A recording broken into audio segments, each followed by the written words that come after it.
నిన్నటి నుంచి సరే ఈ మధ్య నెల్లూరు జిల్లాకు సంబంధించి ఎమ్మెల్యేల మీద వరుస హత్యా ప్రయత్నాలు అని చెప్పి జరగటం లేదు, కానీ కేసులు మాత్రం నమోదవుతున్నాయి. ఒకటి పాపం కావలి ఎమ్మెల్యే మీద మాజీ ఎమ్మెల్యే హత్యా ప్రయత్నం అని ఒకటి కొవ్వూరు ఎమ్మెల్యే గారి మీద నక్సల్స్ హత్యా ప్రయత్నం అని ఒకటి, నిన్న రూరల్ ఎమ్మెల్యే కోటమిరెడ్డి శ్రీధర్ రెడ్డి గారి మీద. అంటే ఈ కేసులో ఎవరు నిరికించాలో హత్యా ప్రయత్నం అనేటువంటిది నాకు అంతుపట్టడం లేదు. ఎందుకంటే ప్రతి హత్యా ప్రయత్నంలో ఎవరినో ఒకరిని ఇరికించడం అనేటువంటిది జిల్లా ఎస్పీకి అలవాటు అయిపోయింది. కాబట్టి దీనిలో ఎవరెవరు ఇరికిస్తారనేటువంటిది చూడాలి. ఎందుకంటే దాని మీద కూడా నేను వివరంగా ఇస్తా. నిన్నటి నుంచి సరే ఇది ప్రారంభమైంది, వీడియోలు రావడం రకరకాలైనటువంటి. సరే ఆ వీడియోల గురించి జిల్లా ప్రజలు రాష్ట్ర ప్రజలు ఏమి వ్యాఖ్యానిస్తున్నారనేటువంటి దాని కింద కామెంట్స్ పోయి చూస్తే అర్థమైపోతుంది ఒకసారి. అయితే నేను ఒకే విషయం చెప్పదలుచుకున్నాను. ఒకవేళ నిజంగా ఎవరి మీద హత్యా ప్రయత్నం జరిగితే దాన్ని అందరం ఖండిస్తాం, బాధపడతాం. దాన్ని ఎవరు కూడా ఇది హత్యా ప్రయత్నాన్ని మేము దానికి అనుకూలంగా మాట్లాడేటువంటి పరిస్థితులు ఉండవు. అయితే ఈరోజు జగన్మోహన్ రెడ్డి గారిని గురించి మాట్లాడేది శ్రీధర్ రెడ్డి ప్రెస్ మీట్. దానికి సమాధానం చెప్పాల్సినటువంటి అవసరం ఉంది. జరిగినటువంటి కథనం మీద కూడా మాట్లాడాల్సినటువంటి బాధ్యత మా మీద. ఈ జిల్లాలోనే కాదు, ఈ రాష్ట్రంలో ఎవరి దగ్గరికైనా వెళ్ళి అడుగుదాం. శ్రీధర్ రెడ్డితో సహా చెప్పినటువంటి మాట ఏంటంటే, జగన్మోహన్ రెడ్డి అనేటువంటి వ్యక్తి లేకపోతే నేను జీవితంలో శాసనసభ్యుడిని కాలేను. ఈరోజు శ్రీధర్ రెడ్డి 3 సార్లు శాసనసభ్యుడయ్యాడంటే జగన్మోహన్ రెడ్డి గారు ఎవరు చెప్పినా ఎంత వద్దన్నా లేదు శ్రీధర్ రెడ్డికి నేను టికెట్ ఇవ్వాల్సిందేనని చెప్పి ఆయన మొండిగా తీసుకున్నటువంటి నిర్ణయం శ్రీధర్ రెడ్డి రాజకీయ భవిష్యత్తుని ఈ రోజు మార్చేసింది. శ్రీధర్ రెడ్డి అనేటువంటి వ్యక్తి శాసనసభ్యుడయ్యాడు. కనీసం దాని గురించి ఒక్కసారి ఆలోచన చేస్తే జగన్మోహన్ రెడ్డి గారిని గురించి మాట్లాడడానికి అసలు నోరు అనేటువంటిది రాకూడదు, రాదు కూడా. వీటన్నిటినీ పక్కన పెట్టి మరి ఆయన ఈ రోజు ఉన్నటువంటి పార్టీ కోసం మాట్లాడాడు. మాకేం ఇబ్బంది లేదు, ఆయన మాట్లాడుకున్నంత మాత్రాన్ని ఆయన చెప్పిన. కాకపోతే దాని మీద సంబంధించినటువంటి దాంట్లో నాకు నవ్వు వచ్చింది ఏంటంటే, తల్లిపాలు దాగి రొమ్ము గుద్దేటువంటి విధంగా తయారైనటువంటి ఈ నాటకాల రాయుళ్ళందరూ రకరకాలైనటువంటి నాటకాలు డ్రామాలు వేస్తా దానికి సంబంధించినటువంటి దాంట్లో అప్పుడప్పుడు చూస్తాం, ఒరే నాయన అసలు ఈ రాష్ట్రంలో ఇంత ఉత్తమ శాసనసభ్యులు ఉన్నారా? ఏమంటారు? ఎవరి జోలికి పోకూడదు, నేను రౌడీజానికి వ్యతిరేకం, కక్ష సాధింపులకు వ్యతిరేకం అని. ఉన్న వాళ్ళని లేని వాళ్ళని తీసుకెళ్లి కేసుల్లో పెట్టి వాళ్ళని ఎదురులేస్తే వాళ్ళు ఎక్కడుండారు, ఏ విధంగా ఉండరు, ఏమి తింటున్నారు, ఏడకొనుకుంటున్నారు, వాళ్ళని ఏ రకంగా ఇబ్బందులు పెట్టాలా, ఎవరిని ఏ కేసులు ఇరికించాలని ఆలోచన చేసేటువంటి మీరు క్షణం తీరిక లేకుండా గడిపేటువంటి రూరల్ ఎమ్మెల్యే ఈరోజు మాకు అటువంటి ఆలోచనే లేదు అని చెప్పి పత్రికల ముందు మీడియా ముందు చెప్పేటువంటి పరిస్థితి ఏర్పడింది. కాబట్టి ఈరోజు మీరు పైకి రకరకాలైనటువంటి నీతులు మాట్లాడుతున్నారు, విమర్శలు చేస్తున్నారు, రాజకీయాల్లో ఉచ్చ నీచాలు మరిచి మాట్లాడుతున్నారు. నేను అనుకుంటున్నా రాజకీయాల్లో ఉచ్చ నీచాలు మరిచేటువంటి వాడికి కూడా కనుక చంద్రబాబు నాయుడు ర్యాంకింగ్ ఇస్తే జిల్లాలో నెంబర్ 1 ర్యాంకింగ్ కోటమిరెడ్డి శ్రీధర్ రెడ్డికి వస్తుంది. రూరల్ ఎమ్మెల్యే ఏమి లేదు, నీతి నియమాలు ఏం అవసరం లేదు. అడ్డగోలుగా మాట్లాడడం, అడ్డగోలు వ్యవహారాలు నడపడం, వీటికి సంబంధించి ఎవరోనంటే ఈరోజు నేను అడుగుతున్నా, నెల్లూరులో రౌడీ షీటర్లకు సంబంధించినటువంటి గ్యాంగులను ఏర్పాటు చేసినటువంటి వ్యక్తి నువ్వు కాదా? తెలుగుదేశం ప్రభుత్వం వచ్చిన తర్వాత, కూటమి పాలన వచ్చిన తర్వాత కదా నెల్లూరులో ఈ కల్చర్ రావడం? ఇన్ని హత్యలు ఎప్పుడన్నా నెల్లూరులో జరిగాయా? గత ప్రభుత్వంలో ఏదైనా హత్యలు జరిగాయా? ఈరోజు నిద్ర లేస్తే పత్రిక తీయాలంటేనే భయం వేస్తుంది, ఎక్కడ ఎవరిని చంపేశారో తెలియటం లేదు. ఏ రోజైనా పేపర్ తెరిస్తే రక్తసిక్తం తప్ప ఏ రోజైనా సరే ఇటువంటి పరిస్థితులు మనం ఈ జిల్లాలో చూసామా? ఈరోజు నేను అడుగుతున్నాం, మీకు ఉద్దేశం ఏంటి? పెరోల్ విషయం, ఆ శ్రీకాంత్ అనేటువంటి రౌడీ షీటర్కి సంబంధించినటువంటి పెరోల్ విషయం అడ్డంగా బుక్ అయ్యారు. దాని నుంచి రావడానికి ఒక డైవర్షను. మీ పార్టీ మీరు పడండి, మాకు ఇబ్బందిలే. మీరు రకరకాలైనటువంటి డ్రామాలు వేస్తున్నారు, రకరకాలైనటువంటి నాటకాలు ఆడుతున్నారు. మేమెందుకు మాట్లాడుతున్నామంటే, మాకు సంబంధం లేకుండా వైఎస్ఆర్ కాంగ్రెస్ పార్టీ వాళ్ళు ఏదో మర్డర్ చేస్తానన్నారు, నేను దానికి సిద్ధంగా ఉన్నాను, దీనికి సిద్ధంగా ఉన్నానంటే నీ అంతటి మీరు డ్రామాలు ఆడుకుంటా, మీ అంతటి మీరు అన్నీ చేసుకుంటా, ఆ గ్యాంగుల మధ్య గొడవలు పెట్టి గుత్తాధిపత్యం కోసం మీరు ప్రోకలాడతా ఈరోజు నెల్లూరులో ఆ కల్చర్ తీసుకొచ్చినటువంటి వ్యక్తులు ఎవరో ఈరోజు నేను అడుగుతున్నా. పెరోల్ మీ ప్రభుత్వంలో వచ్చింది, పెరోల్ దానికి సంబంధం చెప్పండి, సమాధానం చెప్పండి. ఎవరిచ్చారు పెరోల్? మీ హోంమంత్రి సంతకం పెట్టిందా లేదా? ఎవరు చెప్తే మీ హోంమంత్రి సంతకం పెట్టింది? మీరే చెప్తున్నారు నేను లెటర్ ఇచ్చాను, ఆ లెటర్ని రిజెక్ట్ చేశాను. నువ్వు లెటర్ ఇస్తే ఆ లెటర్ రిజెక్ట్ అయితే ఈ ప్రభుత్వంలో ఈ హోంమంత్రి ఆ పెరోల్ ఏమి తీసుకుని సంతకం పెట్టింది? ఎవరి వల్ల సంతకం పెట్టింది? ఎవరి ప్రాబలంతో సంతకం పెట్టింది? ఎవరు ప్రలోభ పెడితే సంతకం పెట్టింది? దానికి సమాధానం లేదు. ఆమె ఏదేదో మాట్లాడుతుంది రకరకాలుగా. సంతకం పెట్టింది మీరు, పెరవలు ఇచ్చింది మీరు, ప్రజలకు సమాధానం చెప్పాల్సింది మీరు.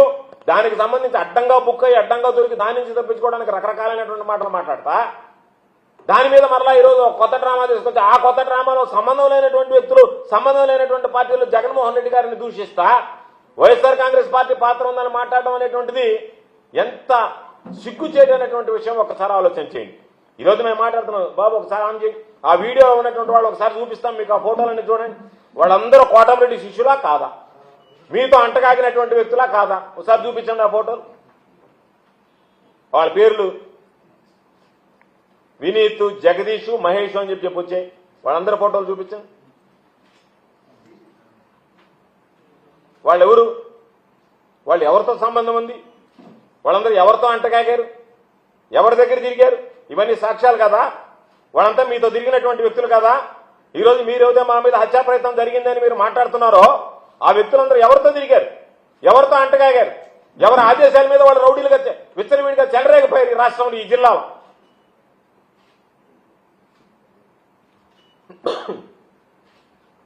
కాబట్టి అడ్డంగా దొరికిపోయిన తర్వాత దాని నుంచి తప్పించుకోవడానికి ఈరోజు మీరు డ్రామాలు ఆడతా అనవసరంగా మమ్మల్ని తీసుకొచ్చి సంబంధం లేనటువంటి వ్యక్తుల్ని, మా నాయకుడిని తీసుకొచ్చి ఈరోజు మీరు మాట్లాడుతున్నారు. మేము చెప్పాం, మీరు ఇటువంటి డ్రామాలు నాటకాలు గతంలో ఆడితే జగన్మోహన్ రెడ్డి గారు ఉపేక్షించలేదే, మీ రాజకీయాలకు అడ్డుకట్ట వేశాడే. ప్రభుత్వ ఉద్యోగుల దగ్గరికి మీరు వెళ్తే నేరుగా మీ మీద కేసు పెట్టించాడు. ఆ రోజు కేసు పెట్టించి మీ మీద ఆ రోజు కోర్టు దాకా తీసుకువెళ్లారే. చంద్రబాబు నాయుడుకి ఆ ధైర్యం లేదే. ఎవరు పెరోలు ఇప్పించారు, ఎవరు బాధ్యులు వాళ్ళ మీద చర్యలు తీసుకుందాం అనేటువంటి ఆలోచన లేదే. ఈరోజు ఈ రౌడీ గ్యాంగ్ ని పెంచి పోషించినటువంటి వాళ్ళు ఎవరు అనేటువంటిది ఒక్క నిమిషంలో సమాధానం చెప్పగలరు. ఒక పోలీసు ఎంక్వైరీ ఎవరన్నా ఇప్పుడున్నటువంటి అసమర్థుడైనటువంటి ఎస్పీ కాదు. ఏదైనా సమర్థవంతమైనటువంటి వాళ్ళని ఒక టీంని ఏర్పాటు చేస్తే ఈ రౌడీ గ్యాంగుల వెనక ఎవరున్నారు, ఈ పెరోలు కథ ఏంది, ఈ రౌడీలకు సంబంధించినటువంటి దాంట్లో వీళ్ళు ఎవరితో అంటకాకారు, వీళ్ళకి సంబంధాలు ఏమున్నాయి, నిద్రలేస్తే వాళ్ళు ఏ విధంగా వ్యవహరించారు ఈ జిల్లాలో అనేటువంటి విషయాల మీద స్పష్టత వస్తుంది కదా. ప్రభుత్వం మీదే ఉందా, మీ చేతుల్లోనే ఉంది కదా.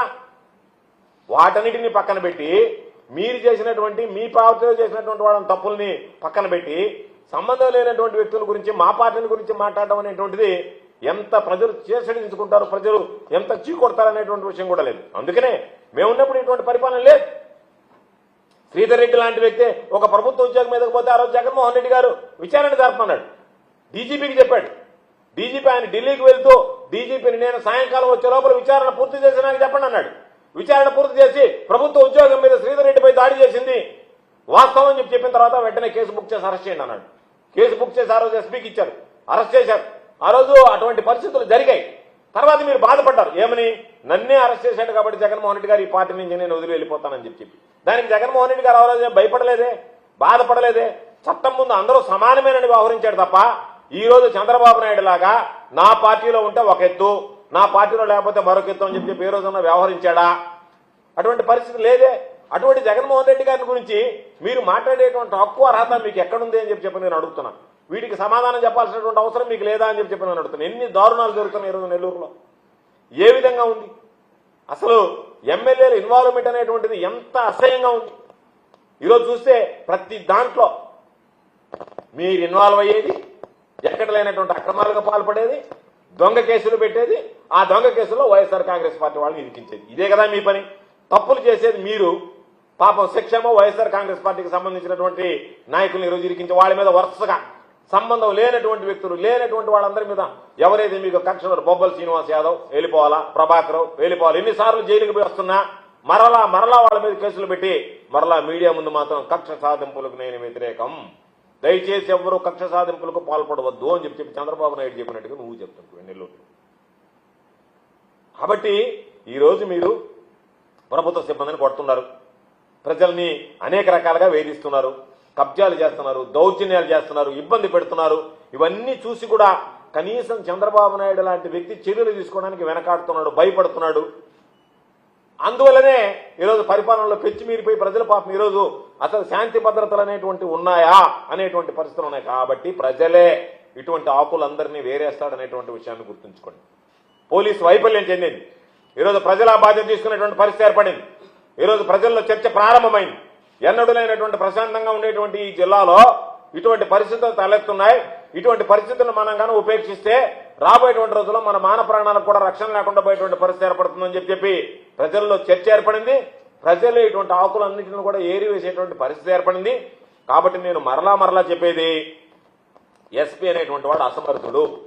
సూపరింటెండెంట్ ఆఫ్ పోలీస్ కాదు, స్పాయిల్డ్ పోలీస్ వ్యవస్థను సర్వనాశనం చేశాడు. నెల్లూరు జిల్లాలో ఎంతో మంది ఉద్దండులు, జస్పాల్ సింగ్ దగ్గర నుంచి శ్రీనివాసరెడ్డి గారి దగ్గర నుంచి మొన్నటి సెంథిల్ కుమార్ దాకా ప్రతిపక్షం ఉన్నా అధికార పక్షం ఉన్నా ఎస్పీ అంటే ఈ విధంగా ఉండాలనుకుంటే ఈ రోజు ఎస్పీ అసలు ఒక విధంగా చెప్పాలంటే హోంగార్డుకి ఎక్కువ, కానిస్టేబుల్కి తక్కువ. అటువంటి వ్యక్తిని తీసుకొచ్చి ఎస్పీగా ఇస్తే అసలు అతను పనికి రావడంలా, చేయలేకపోతున్నాడు. లా అండ్ ఆర్డర్ అనేది పూర్తిగా అదుపుంది. అటువంటి పరిస్థితుల్లో ఈ రోజు మరలా వీళ్ళు మాట్లాడుతున్నారు, వాళ్ళు మాట్లాడుతున్నారు. ఆ పరిస్థితులు ఏర్పడ్డాయి. కాబట్టి నేను మీకు ఒకవేళ నిజంగా చిత్తశుద్ధి ఉంటే మీకుంటుందని నేను అనుకోను. నేను డిమాండ్ చేస్తున్నా పెరోల్ విషయం కానీ ఈ మర్డర్ విషయం కానీ సిబిఐకి అప్పచెప్పండి. మీ ప్రభుత్వం చేయలేదు, మీకు చేత కాదు, మీ వల్ల కాదు. కాబట్టి చంద్రబాబు నాయుడుకి వాస్తవాలు తెలియాలి అంటే అసలు నెల్లూరు జిల్లాలో ఏమి జరుగుతుందనేటువంటిది వాస్తవిక అంచనా ఉండే చంద్రబాబు నాయుడు దాగుడు మూతలాడుతున్నాడా, నిజంగా నిజాలు తెలియలేదా? నిజాలు తెలియకపోతే ఈ పోలీసు వాళ్ళు తెలియదు నీకు, ఈ పోలీసులు నీకు వాస్తవాలు చెప్పరు. నువ్వు సిబిఐ లాంటి ఒక కేంద్ర దర్యాప్తు సంస్థను చేస్తొస్తే పారదర్శకంగా చేస్తే ఎన్నో వాస్తవాలు వెలుగు చూస్తాయి, ప్రజలకు కూడా అర్థమవుతుంది. అంతే తప్ప నోరుంది కదా అని మీ ఇష్ట ప్రకారం జగన్మోహన్ రెడ్డి గారు, వైఎస్ఆర్ కాంగ్రెస్ పార్టీ, నీతో పాటు తిరిగినటువంటి వ్యక్తులు వాళ్ళు ఏదో ముందు కొట్టి మాట్లాడితే ఆ వీడియోలు తీసుకొచ్చి అన్నింటిని తీసుకొచ్చి వైఎస్ఆర్ కాంగ్రెస్ పార్టీకి జగన్మోహన్ రెడ్డి గారికి అంటగట్టి జగన్మోహన్ రెడ్డి గారి మీద వ్యక్తిగతంగా దూషిస్తే చంద్రబాబు నాయుడు గారి దగ్గర నాకు మార్కులు వస్తాయనేటువంటి దుర్మార్గమైనటువంటి ఆలోచన చేసి మా మీద మాట్లాడడం సరైనటువంటి పద్ధతి కాదు. శ్రీధర్ రెడ్డి, నీ పద్ధతి మార్చుకో. దీని మీద వాస్తవాలు బయటపడాలంటే నువ్వు సిబిఐ విచారణకు సిద్ధపడు. వేసి నువ్వు వెళ్ళి ఒకవేళ కనుక చంద్రబాబు నాయుడు ఒప్పుకోకపోయినా నువ్వు కోర్టులో కేసు వేసి నా మీద హత్యా ప్రయత్నం జరిగింది, ఈ ప్రభుత్వం సరిగ్గా చేయడం లేదు, నువ్వే మాట్లాడావు, ఎస్పీ డౌన్ అనిపించావు, ఎస్పీని సస్పెండ్ చేయాలనిపించావు మీ వాళ్ళ చేత. అందుకని ఈ ఎస్పీ మీద మీకు లేదు, మాకు నమ్మకం లేదు, ఎవరికి ప్రజలకి నమ్మకం లేదు. కాబట్టి సిబిఐ లాంటి ఒక కేంద్ర ప్రభుత్వ సంస్థ చేత దర్యాప్తు చేయిస్తే వాస్తవాలు వెలుగు చూస్తాయి. ఒకవేళ ఇది నీ డ్రామాలు కాకుండా నిజంగానే నీ మీద హత్యా ప్రయత్నం జరిగితే అటువంటి వాటికి అడ్డుకట్టు వేసేటువంటి పరిస్థితి కూడా ఏర్పడుతుంది. అంతే తప్ప నువ్వు మా మీద మాట్లాడడం అనేటువంటిది మంచి పద్ధతి కాదు. దాన్ని నువ్వు సరి చేసుకుని ఏదైనా సరే మీకు సంబంధించినటువంటి దాంట్లో మీ వాళ్ళు ఏముండయో, మీ లావాదేవీలు ఉండయో, మీతో తిరిగినటువంటి వాళ్ళు ఏ విధంగా ఉన్నారో అందరికన్నా ఎక్కువగా మీకు తెలుసు తప్ప మాకు తెలియదు వాళ్ళ గురించి. వాళ్ళని ఎప్పుడు మేము చూసినటువంటి పరిస్థితులు కూడా లేవు. కాబట్టి మీతో తిరిగినటువంటి వాళ్ళు, మీతో ప్రచారం చేసినటువంటి వాళ్ళు, మీకు ఓట్లు ఇవ్వనటువంటి వాళ్ళు, మీతో ఉన్నటువంటి వాళ్ళు, వాళ్ళకి సంబంధించినటువంటి దాంట్లో ఏదన్నా ఉంటే మీ మధ్య జరిగినటువంటి ఆధిపత్య పోరులో ఏదన్నా జరిగిందేమో తప్ప ఎవ్వడికి వైఎస్ఆర్ కాంగ్రెస్ పార్టీకి సంబంధం లేదు. కాబట్టి దయచేసి మమ్మల్ని మా నాయకుల జోలికి రాకుండా మీరు ఒకసారి అంతర్మతనం చేసుకుని ఎవడుందనేటువంటిది ఆత్మ పరిశీలన చేసుకుని దాని మీద చర్యలు తీసుకుని మీరు క్షేమంగా ఉండాలని కోరుకుంటున్నాం తప్ప దాన్ని కూడా అడ్వాంటేజ్గా తీసుకుని చంద్రబాబు నాయుడు చెప్తుంటాడు సంక్షోభంలో అవకాశాలు ఎదుర్కోవాలని చెప్పి. అట్లా పెరోల్ సంక్షోభంలో ఇటువంటి అవకాశాలు ఎదుర్కొనేటువంటి పరిస్థితి దయచేసి చేయకండి అని చెప్పి మీకు హితో చెప్తున్నాం.